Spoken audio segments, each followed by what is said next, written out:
শফিউল অলি আপনাকে যুক্ত করা হয়েছে। বলেন আপনি। জি, আমাকে যুক্ত করার জন্য আপনাদের ধন্যবাদ। হ্যাঁ, বলেন। তো আশিক ভাই, আমার একটা কথা ছিল। আপনারা যে নাস্তিক হিসেবে যে আপনারা কথাগুলো যে বলেন, বেশিরভাগ তো হাদিস থেকে বলেন। হাদিস থেকে তো বললে সমস্যা কোথায় ভাই? না, হাদিস তো কোরআনের পরে আসছে, কিন্তু কোরআনে অনেক বিষয় আছে যেটা হাদিস যে হাদিসের কোরআনের পরে আসছে, হাদিস যে কোরআনের পরে আসছে সেটা আপনি কোথা থেকে জেনেছেন ভাই?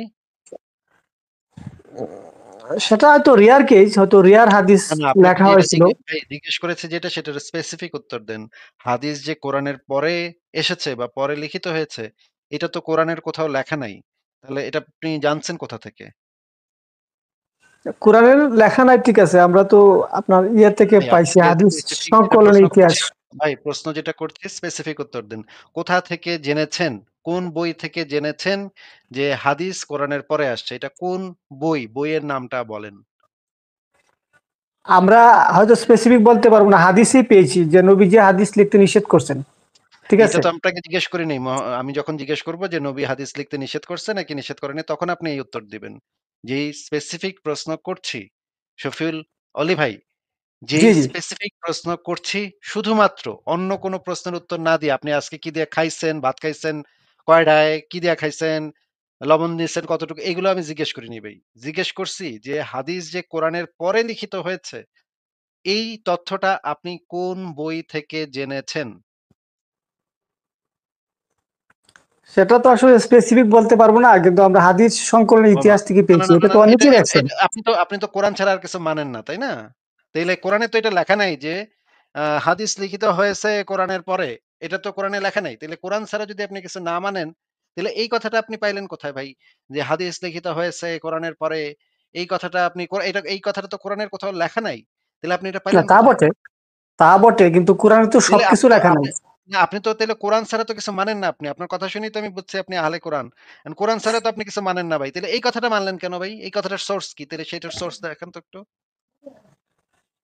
না না না, কোরআন ছাড়া কিছু মানি না, বিষয়টা এমন না। যখন ভাই কোরআনে আমার আপনার যেটা, কথা শুনেই ভাই আপনার কথা শুনে আমি বুঝে গেছি। আপনি হইতেছেন আহলে কোরআন। আ আপনি কোরআন ছাড়া কিছু মানেন না। আপনি হাদিস মানবেন না। একটু পরে কইবেন না না এই না না হাদিস না, ডি আমরা সব মানি। আপনি মানে একটু পরেই যখন হাদিস ডি বাইর করব তখন কইবেন যে ভাই এই হাদিস পায় হইলে তো ইসলামের পুরা পুঙ্গা মারা হয়ে যাচ্ছে ভাই। আমার নবী তো পুরা লুচ্চা লম্পট হয়ে যাচ্ছে ভাই এই হাদিস এই হাদিস না মানি না কেমনে না, ভাই? একটু পরে আসিফ আপনি এই ভাই, কথা বলবেন এই কারণে আপনি হাদিস মানবেন না। ঠিক আছে? হাদিস আপনি নাই মানতে পারেন এটা আপনার ব্যাপার। কিন্তু আপনাকে আমার জিজ্ঞাসা হচ্ছে হাদিস যে কোরআনের পরে লিখিত হয়েছে বা নবী যে হাদিস লিখতে বারণ করছিল, এইটাই বা আপনি জানছেন কোথা থেকে? এটা তো কোরআনের কোথাও লেখা নাই ভাই। এটা তো হাদিস থেকে জানছেন আপনি। এই তথ্যটাও জি তো জি আপনি জানছেন হাদিস থেকে। তাহলে জি হাদিস জি। যে আপনি মানবেন না, তাইলে তো আপনার কথাটা self contradictory হইল। কারণ আপনি এই তথ্যটাও তো জানছেন হাদিস থেকেই যে হাদিস লিখতে নবী না নিষেধ করছিল একবার। সেই তথ্যটাও তো আপনি হাদিস থেকেই জানছেন। তাইলে হাদিস যদি নাই মানেন, তাইলে এই হাদিসটা কেন মানতেছেন ভাই? মানে এটা তো আপনার নিজের কথাই তো নিজের বিরুদ্ধে যাচ্ছে। বুঝতেছেন না? আচ্ছা, তো আসিফ ভাই, আসলে আমি অরিজিনাল কথাটা বলি। অরিজিনাল আমি কথা বলার আগে এটা আপনার উত্তর দিতে হবে যে হাদিস যে কোরআনের পরে লিখা হইছে, এটা কোরআনের কত নম্বর আয়াতে আছে? আপনি তো কোরআন ছাড়া কিছু মানেন না। সুতরাং এটা কোরআন থেকে বাইর করে দেখান ভাই। না, এটা কোরআনে নাই, আর কোরআনে তো আপনার একদম সবকিছু নাই, এ টু তাহলে জেড পর্যন্ত যে সবকিছু টু দা এখন পয়েন্ট হাদিস থাকবে, বিষয়টা এমন না, আমি ঠিক যদি এখন আছে। বলি হাদিস লিখিত হইছে মানে কোরআনের আগে, হাদিস দেখার ৩০০ বছর পর কোরআন লেখা হইছে এটা যদি আমি বলি, তাহলে এটা কি আপনি কোরআন থেকে প্রমাণ করতে পারবেন যে কোরআনটা লেখা হইছে আগে, হাদিসটা লেখা হইছে পরে? এটা আপনি প্রমাণ করতে পারবেন কোরআন দিয়ে? না, আমি আসলে ভাই, আপনারা তো অনেক মানে জানলেওয়ালা মানুষ, আপনাদের সাথে আসলে এখানে ডিবেট করার মন মানসিকতা নাই, তা আমার যোগ্যতা নাই, আমরা জাস্ট জানার জন্য আসলাম আপনার কাছ থেকে, বুঝতে পারছেন। হ্যাঁ, সেজন্যই তো আপনাকে বলতেছি যে ইসলাম মানে হচ্ছে কোরআন এবং হাদিস ২ টা একসাথে, হ্যাঁ? কোরআন হাদিসের মধ্যে কোনো পার্থক্য নাই। ২ টাই মানুষে লিখছে, হ্যাঁ? এবং ২ টাই সাহাবীরা লিখছে, মুহাম্মদের সাহাবীরা লিখছে। বরঞ্চ হাদিস সংকলনটা হইছে আরো কোরআনের থেকে বেটার পদ্ধতিতে। সেই পদ্ধতিটা ছিল কোরআনের থেকে অনেক, অনেক গুণ বেটার পদ্ধতি। যদিও ২ টা পদ্ধতিই খারাপ, ২ টা পদ্ধতিই ফালতু। কিন্তু হাদিস সংকলনের পদ্ধতি কোরআনের থেকে অন্তত অনেক গুণ ভালো পদ্ধতি ছিল। কারণ এইখানে নানাভাবে ভেরিফাই করা হয়েছে। জিনিসগুলাকে নানাভাবে ভেরিফাই করে দেখা হইছে। কোরআনের বেলায় সেই ভেরিফিকেশনটা হয় নাই। যেটা হাদিসের বেলায় যে ভেরিফিকেশনটা হইছে। এই কারণেই হাদিসের গ্রেডিং আছে, ক্যাটেগরি আছে। সহিহ হাদিস, হাসান হাদিস, জাল হাদিস, জয়ীফ হাদিস নানা ধরনের ক্যাটেগরি আছে হাদিসের ভিতরে। ঠিক আছে? কোরআনের ভিতরে এরকম কোন ক্যাটেগরি নাই। এখন আপনাকে যেটা বলতেছি যে আপনি কি আহলে কোরআন? না, আমি আমি বলতেছি, আমার প্রশ্নটা বলতেছি। আসলে আপনি যেটা ভাবছেন আমি আহলে কোরআন না। যেমন আতিউল্লাহ, আতিউর রাসূল কোরআনে আছে। যারা আপনি আতিউল্লাহ মানে আপনার আল্লাহকে অনুসরণ, কোরআন আল্লাহ বাণী অনুসরণ করলেন। তো রাসূলে কিভাবে করবেন? রাসূলে করতে হলে তো হাদিস মানতে হবে। তো সেক্ষেত্রে আমরা হাদিসটা যদি কোরআনের সাথে সাংঘর্ষিক না হয়, সেটা মানার চেষ্টা করি বা সেটা না, মানি। তো আমার প্রশ্নটা আসলে কোরআনের সাথে সাংঘর্ষিক কি সাংঘর্ষিক না সেটা তো আপনি আপনার রায়ে তো এটা বলতে পারেন না। এটা রায় দিবে হচ্ছে মুহাদ্দিসরা যারা হচ্ছে হাদিস গবেষণা করছে, কোরআন এবং হাদিস ২ টাই গবেষণা করছে। অ্যান্ড যে কেউ আ ইসলাম তো এটা বলে না যে, যেকোনো জায়গা থেকে যে কেউ এসে একটা কিছু বললে সেটা হয়ে যাবে। সেটা তো ইসলামের মানে আকীদা না। ইসলামের আকীদা হচ্ছে যারা জ্ঞানী, এই বিষয়ে পণ্ডিত, যারা হচ্ছে মুহাদ্দিস তাদের সাথে এটা নিয়ে আলোচনা করতে হবে। তারা এই বিষয়ে কি বলে সেটা দেখতে হবে। তাহলে আপনার না, তো যেটা করা উচিত, আপনার বুঝ ভাই, আপনার বুঝ দিয়া তো ইসলাম চলবে না। না, না, আপনি আমার মনে করেন বুঝদা আপনি মনে করেন একটা হাদিস পড়ে আপনার কাছে মনে হইলো যে এটা কোরআনের বিরুদ্ধে গেছে। এটা আমি মানি না। এইটা তো ভাই আপনার বুঝ। এই বুঝ দিয়া তো ইসলাম চলবে না ভাই। ইসলাম না, চলবে হচ্ছে মুহাদ্দিসরা তো এক্ষেত্রে সবাই একমত। যদি এটা কোরআনের বিরুদ্ধে যায় তাহলে সেটা মানা যাবে না। তো আমার কোরআনের প্রশ্নটা করি ভাই, কোরআনের বিরুদ্ধে যেরকম তো তারা এটাকে মনে করে না। আপনি যেটাকে কোরআনের বিরুদ্ধে মনে করতেছেন সেটাকে হয়তো সে কোরআনের তারা মুহাদ্দিসরা কেউ কোরআনের বিরুদ্ধে মনে করে না। আচ্ছা, যাই হোক আসিফ ভাই, আমার প্রশ্ন আমি বলি, আপনারা যে শুধু ওই যে জিহাদের কথা বা যুদ্ধের কথা যে বলেন, যে যুদ্ধ করার পরে প্রতিপক্ষের ওই যে নারীদেরকে বা শিশুদেরকে করা হয়, এটা তো হাদিসের ভিত্তিতে, কিন্তু কোরআনে তো এরকম কোনো আচ্ছা, স্পেসিফিক নাই। কোরআনের ভেতরে অসংখ্য জায়গাতে আছে ভাই। মানে না, বোকার আমি মতো আমি কথা বললে পেয়েছি ভাই, যে বোকার মতো আ আ স শফিউল আলম ভাই, শফিউল আলম ভাই 47 বোকার 4। শফিউল আলম ভাই বোকার মতো কথা বই একটা মুখ আছে বইলা দিলেই তো হবে না ভাই। আমরা তো এখানে আলোচনা করি প্রত্যেকটা রেফারেন্স দেখায় তাফসির, কোরআনের আয়াত, তাফসির, সিরাত, হাদিস সবকিছু দেখায় আমরা আলোচনা করি। মানে মানে চাপার উপরে দিয়ে তো আমরা কথাবার্তা বলি না। তাই না শফিউল আলী ভাই? মনে করেন চাপা আছে বইলে দিলাম। যা আছে আল্লাহর নামে কয়ে দিলাম। কি কি আছে দুনিয়ায়? দিলাম বইলা একটা কিছু। এই কাজ তো আমরা করি না। আমরা প্রত্যেকটা জিনিস যখন আলোচনা করি তখন আমরা সেই রেফারেন্স গুলা ব্যবহার করি। রেফারেন্স গুলা আপনাদেরকে দেখাই। ইসলামের যে আ মানে আকীদা সেটার উপর ভিত্তি করে যে ইসলামের যে আইন শাস্ত্র, শরীয়ত, জি, ৪ মাযহাবের যে ৪ ইমাম তারা যে আইন কানুন তৈরি করছে, সাহাবী, তাবেঈনদের মতের উপর ভিত্তি করে, কোরআনের আলোকে, হাদিসের আলোকে, সাহাবীদের শাসনামল, খিলাফত আমল এগুলা দেইখা তারা যখন সেই আইনগুলা তৈরি করছে, ইমাম আবু হানিফা, ইমাম শাফি, ইমাম মালিক, ইমাম আহমদ ইবনে হাম্বল এরা যে আইনগুলা প্রণয়ন করছে, আরো অনেকগুলা মাযহাব আছে। এই প্রধান ৪ মাযহাবের যে আইন কানুনগুলা, সেই আইন কানুনগুলার ভিতরে তো পরিষ্কার এই জিনিসগুলা লেখা আছে। যে কাফেরদেরকে মাইরা তাদের মা-বেটিকে তুইলাই না গনিমতের মাল হিসেবে ভোগ করা, এটা মুসলমানদের জন্য জায়েজ।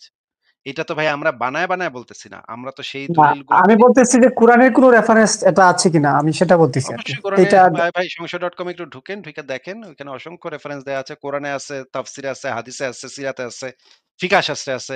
এই জিনিস সবকিছুই হচ্ছে ইসলামের অংশ। এখন আপনি যদি বলেন যে ৪ মাযহাবের যে ৪ ইমাম এরা কেউ ইসলাম বুঝে নাই, কোরআন বুঝে নাই। এরা কেউ এমনে বানায় দিছে। এরা হাদিস যারা লেখছে তারাও ইসলাম কিছু বুঝে নাই। তাফসির যারা লেখছে তারাও ইসলাম কিছু বোঝে নাই। আমি বাংলাদেশে বয়া হেগর থে সবার থেকে ইসলাম বেশি বুইঝা গেছি। আমি ভাই বেশি ইসলাম বুঝি ওগর থেকে। ইমাম বুখারীর থেকে বেশি বুঝি। আমি ইবনে কাসিরের থেকে বেশি বুঝি। আমি মানে আমি ৪ মাযহাবের ৪ ইমাম, ইমাম আবু হানিফা, ইমাম শাফি, ইমাম মালিক, ইমাম আহমদ ইবনে হাম্বল এর থেকেও বেশি বুঝি আমি ইসলাম। বাংলাদেশে বয়া আমি সব ইসলাম বুইঝা লাইছি। এইটা না, বললে এরকম তো বললে ভাই তো ভাই, এটা এটা তাহলে এটা এরকম বললে বললে তো এটা বললে আমাদের যে আপনি বর্তমান প্রজন্মে এটা যে বললে আমরা এটা এটা বললে যেটা হুম, আমরা যেটা বুঝবো সেটা হচ্ছে যে আপনি হয়তো গাঞ্জা খাইছেন। হ্যাঁ? এটা ছাড়া আমাদের আর এই আপনার কথার আর কোন মূল্য নাই। আমার কাছে আপনার কথার মূল্যটা হইছে আপনি কোন চিপা-চাপা থেকে গাঞ্জা-গুঞ্জা খায় আসছেন এখানে আইসা বকবক করতেছেন। আপনার কথার আমার কোন বেল নাই আপনার কাছে। আমার কাছে কোন বেল নাই আপনার কথার। কারো কাছে কোনো বেল নাই। এখন আপনার না, যদি সেই ধরনের বলতে হয় যে ভাই ইসলামে তো এগুলা নাই ভাই। কোরআনে তো এটা নাই ভাই। এগুলা তো কই থেকে জানি দুষ্ট লোকেরা ঢুকাই দিছে আমগো ইসলামের ভিতরে। তাইলে ভাই এই যে ১৪৫০ বছর ধরে যে ইসলামের যে শরীয়ত সারা পৃথিবীতে কায়েম আছে, এরা কি কেউ বুঝে নাই ইসলাম নাকি? না, তারা তো অবশ্যই বুঝতে পারছে। এখন ভাই এভাবে যদি বলেন তাহলে তো আমাদের যে তো আন্ডারস্ট্যান্ডিংটা সেটা আপনাদের এই সাথে এই শেয়ার এক করার সুযোগ থাকবে না। একটু আমারে এটার উত্তরটা দেন যে ১৪৫০ বছর ধরে যে ইসলামের যে শরীয়ত সারা পৃথিবীতে বিভিন্ন দেশে কায়েম হইছে। খিলাফত আমলে যে শরীয়ত ছিল, শরীয়তের বিধান ছিল। এত বড়, বড় পণ্ডিত, এত বড়, বড় ইসলামের আলেম এরা কেউ ইসলাম বুঝে নাই। আপনি আইসা ১৪৫০ বছর পরে আইসা সঠিক ইসলামটা বুঝতে পারছেন নাকি? তো আপনি কি মনে করেন সবাই মানে একমত? এখন পর্যন্ত কি ১৪০০ বিষয়ে? বছরের ইসলাম কি সবার কি একমত? কি একমত সবাই বিষয়ে? কি এক ধরনের ইসলাম পালন করতেছে আপনি মনে করেন?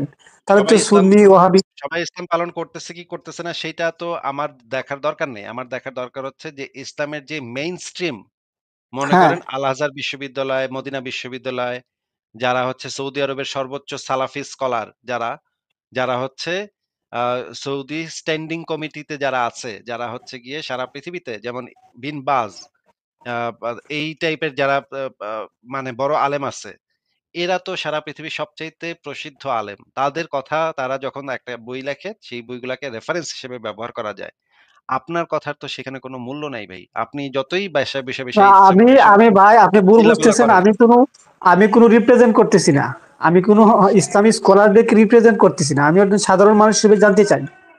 সাধারণ মানুষ হিসেবে জানতে চাচ্ছিলাম, কিন্তু আপনি আমাকে স্কলারশিপ পর্যায়ে নিয়ে গেছেন যে আমি আমি কিন্তু আপনাকে প্রতিনিধিত্ব স্কলারশিপ করতেছি পর্যায়ে না। নিয়ে যাইনি। আমি আপনাকে বলেছি যে আমরা যে রেফারেন্স গুলা দেই, সেগুলা ভাই সারা পৃথিবীর সবচাইতে বড়, আমার বড় প্রশ্নটা ছিল বিশ্ববিদ্যালয় যে কোরআন একটু শরীফে আমি আমি কালকেও শফিউল আলী ভাই, আমরা যে জি। রেফারেন্স গুলা দেই সেগুলা সারা পৃথিবীতে ইসলামী বিশ্ববিদ্যালয়গুলাতে পাঠ্যপুস্তক হিসেবে পড়ানো হয়।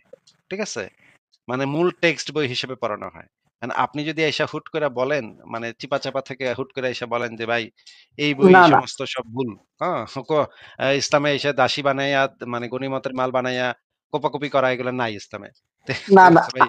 বলতে আসিফ হবে, ভাই, "ভাই, ভাই গাঞ্জা কম খায়েন ভাই।" এটা বলতে হবে। হুম, আচ্ছা, আমি একটা কথা বলে শেষ করি। আমরা যেহেতু সাধারণ মানুষ, হুম। আপনারা সংশয়বাদীরা একদিকে নিয়ে যাচ্ছেন, আর একদিকে আহলে কোরআন আর যেটা আহলে কি হাদিস সবগুলো কি আমরা একদিকে একত্রিত নিয়ে করি। যাচ্ছি? কি একদিকে নিয়ে একত্রিত যাচ্ছি? করে আমরা কি বানায়, বানায় কোন কথা বলতেছি? যে আমরা বানায়, বানায় আপনারা, আমি মনে করেন বলতেছি একটা তো আমরা দলিল যখন আমরা বানায়, বানায় দিয়া আমি দেখাইতেছি। এই যে দেখেন ভাই, এই যে এটা আসলে এটা ইসলামের ভিতরে কোথাও নাই। কিন্তু আমরা বানায়, বানায় এই জিনিসটা প্রচার করলাম যে ধরেন যে না দেখেন নবী কত লুচ্ছা ছিল দেখেন, দেখেন। এটা কি কখনো পাইছেন এরকম কিছু? আচ্ছা, যাই হোক, আপনি আমাকে কোরআন থেকে এটা দেখাইতে পারেন না যে কোরআনে আছে এই যে আচ্ছা ভাই দাসী আপনারে প্রথাটা আমি দাস কিছু প্রথাটা কিছু দেখাইতে সেটা। না আপনি হইতেছেন আহলে কোরআন অন্ধবিশ্বাসী। আপনার কিছু দেখাই তো কোনো না, না, দরকার নেই। না, আপনি না, হচ্ছে এরকম কিছু না। হ্যাঁ, তেনা তেনা পেঁচায় আপনি ওদিক, ওদিক করে ফাঁক ফোকর দিয়ে বেড়ায় যাবেন। আপনি তো আমাকে সেই প্রশ্নের উত্তর দেন নাই। যে হাদিস যে পরে লিখিত হইছে, কোরআন যে আগে লিখিত হইছে, এইটা আপনি জানছেন কোথা থেকে? এইটার উত্তর আপনি যেদিন দিবেন সেদিন আপনার প্রশ্নের উত্তর পাইবেন। আচ্ছা, ঠিক আছে ভাই, ধন্যবাদ। ওকে। হ্যাঁ, এটা বাসায় বইসা এটা হোমওয়ার্ক করেন। ঠিক আছে? হাদিস যে এত বছর পরে লিখিত হইছে, কোরআন যে আগে লিখিত হইছে, এই তথ্যটা কোরআনের কোথায় আছে? বা এই তথ্যটা আপনি পাইছেন কোথায়? তাইলে এই তথ্যটা যদি আপনি যেখান থেকে পাইছেন, সেইটা আপনি কেন মানছেন? সেটা আগে চিন্তা করে বাইর করেন, হ্যাঁ? বাইর করে তারপর আইসেন তখন এটা এটা তো স্পেসিফিক কোনো বই থেকে দেওয়া সম্ভব না। আপনি কোথায় পাইছেন যে কোরআনের আগে হাদিস লিখিত হইছে? আপনি যদি দিতেন তাহলে আমার বুঝতে সহজ আপনি তো হইতো। ভাই কোরআন ছাড়া কিছু মানেন না। হাদিস তো আপনি না, মানেন মানি, না। তাই অবশ্যই না? মানি। আপনি তো একটু আগেই মানেন তো না ভাই বললাম যে হাদিস। কোরআনের সাথে যেটা সাংঘর্ষিক না আমরা সেটা মানি। একটু আগে হ্যাঁ, বলি নাই? তাইলে আপনি এই জিনিসটা দেখান কোথা থেকে পাইছেন যে হা এ যদি আপনি হাদিসও মানেন, হাদিস থেকেই তাইলে বাইর করে দেখান যে এটা কোথায় পাইছেন যে হাদিস লিখিত হইছে মানে কোরআন লেখার পরে। এটা কোথা থেকে পাইছেন? বের করে দেখান। আচ্ছা, ঠিক আছে ভাই। অন্য কোনদিন ঢুকবো। হ্যাঁ, ঠিক আছে। এটা আগে বাইর করে হোমওয়ার্ক করে আসেন। ঠিক আছে? ঠিক আছে, ভালো থাকেন। বিদায় জানাচ্ছি। আপনার জন্য শুভকামনা রইলো। চিন্তা করেন আরো। একদিন লাইনে প্রায় এসে গেছেন। আরেকটু নাড়া দিলেই চলে আসবেন আরকি। ছোট একটু গোতা লাগবে আরকি। ঠিক আছে, পরের জনকে যুক্ত করি।